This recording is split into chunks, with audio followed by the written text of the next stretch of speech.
পাবনার ঈশ্বরদীতে পদ্মা নদীতে বালুমহলের আধিপত্যর বিস্তারকে কেন্দ্র করে বালু উত্তোলনকারী শ্রমিকদের উপর গুলিবর্ষণের অভিযোগ উঠেছে। এতে 6 জন গুলিবিদ্ধ হয়ে আহত হয়েছে। আহতদের মধ্যে মুমূর্ষু অবস্থায় একজনকে রাজশাহী মেডিকেল কলেজে ভর্তি করা হয়েছে।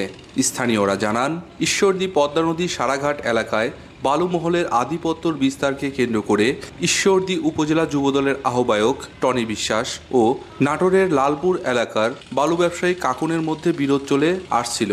বৃহস্পতিবার সকালে টনি বিশ্বাসের লোকজন দেশীয় প্রযুক্তির ব্যবহার করে সারাঘাট এলাকায় বালু উত্তোলন করছিল।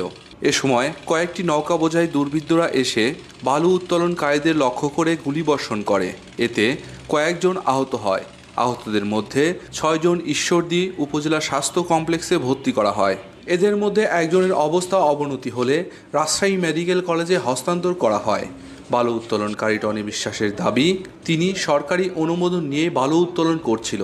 অপরপক্ষ কাকুনের সাথে যোগাযোগ করা হলে তার বক্তব্য নেওয়া সম্ভব হয়নি। এ বিষয়ে ঈশ্বরদী লক্ষ্মীকুণ্ডা নৌপুলিশের ওসি ঘটনার সত্যতা নিশ্চিত করে বলেন, ঘটনাস্থলে অতিরিক্ত পুলিশ মোতায়েন করা হয়েছে। পাবনার কণ্ঠ, নিউজ ডেস্ক।